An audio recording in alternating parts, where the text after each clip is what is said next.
எனக்கு அருமையான தேவனுடைய ஜனங்களே, ஆண்டவராகிய இயேசு கிறிஸ்துவின் நாமத்தினாலே இந்த காலை பொழுதிலே ஆறுதல் வார்த்தையை கேட்டுக்கொண்டிருக்கிற உங்கள் யாவரையும் ஆண்டவர் ஆசீர்வதிப்பாராக. இந்த நாளுக்கான வேத வசனத்தை நாம் வாசிப்போம். தானியேலின் தீர்க்கதரிசன புத்தகம் 4வது அதிகாரம் 3வது வசனம்.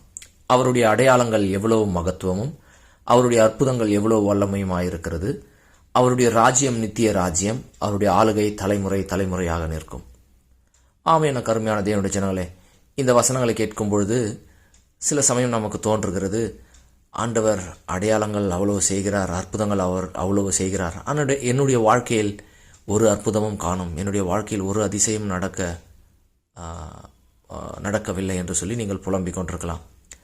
எப்பொழுது என்னுடைய வாழ்க்கையில் இந்த அற்புதம் நடக்கும், எப்பொழுது என்னுடைய வாழ்க்கை மாறும், இந்த கடன் மாறும், என்னுடைய வியாதி எப்பொழுது தீரும் என்று சொல்லி நீங்கள் புலம்பிக் கொண்டிருக்கலாம்.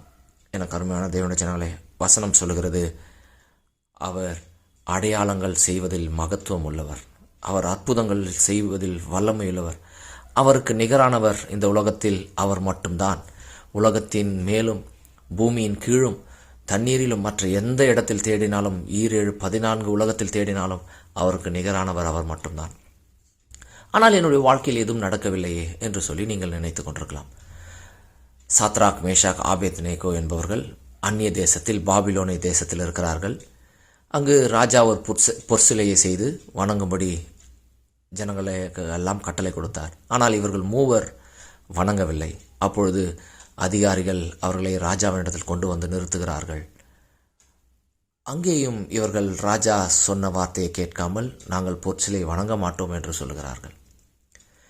இவர்கள் ஆண்டவரை அறிந்தவர்கள், ஆண்டவரை எப்பொழுதும் நினைத்து கொண்டிருக்கிறவர்கள், ஆண்டவருக்கு உண்மையாக இருக்கிறவர்கள். ஆனால் ஆண்டவர் இவர்களுக்கு எந்த மனிதர் கண்களிலும் தயவு கிடைக்க பண்ணவே இல்லை.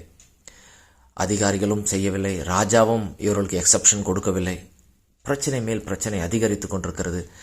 திடீரென்று ராஜாவின் கோபம் மிக அதிகமாக ஆகி இவர்கள் வணங்கவில்லை என்பதனால் அக்கினி சூளையை 2 மடங்கு அதிகமாக்கி அதில் கொண்டு போய் போடும்படி சொல்லுகிறார். ஒருவேளை இவர்கள் நினைத்திருக்கலாம், அந்த சூளையில் போடும்போது ஆண்டவர் அற்புதங்களை செய்வார் என்று சொல்லி. ஆனால் ஆண்டவர் செய்யவில்லை.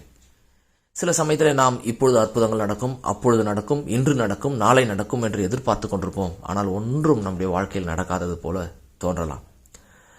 அப்படித்தான் இவர்களுடைய வாழ்க்கையில் இருந்து கொண்டிருந்தது. ஆனால் அக்கினி சூளையில் போட்ட மாத்திரத்தில் ஆண்டவர் அந்த அக்கினி சூளையிலே இவர்களோடு கூட வந்து உலாவிக் கொண்டிருந்தார். இவர்களுடைய முடி தீயவில்லை, இவர்களுடைய சரீரத்தில் இருக்கிறதான துணி வேகவில்லை, அக்கினியின் மனம் கூட வீசவில்லை என்று வேதம் சொல்லுகிறது. ஏன் என்று சொன்னால் ஆண்டவர் அவர்களோடு கூட வந்து உலாவினார். இன்றைக்கு உன்னுடைய பிரச்சனை தீரவில்லை, எதுவும் மாறவில்லை, என்னுடைய வியாதி மாறவில்லை, கடன் மாறவில்லை, இந்த விஷயம் நடக்கவில்லை, அது நடக்கவில்லை என்று நீங்கள் புலம்பிக் கொண்டிருப்பீர்களானால் உன்னுடைய பிரச்சனை எதுவரைக்கும் நீ சமாளிக்க முடியுமோ அதுவரைக்கும் ஆண்டவர் அமைதியாய் பார்த்து கொண்டிருப்பார். உன்னுடைய பிரச்சனையை சமாளிக்க முடியாத சமயத்தில் ஆண்டவரே வந்து உனக்கு உதவி செய்வார். நீ பார்க்க போகிறாய்.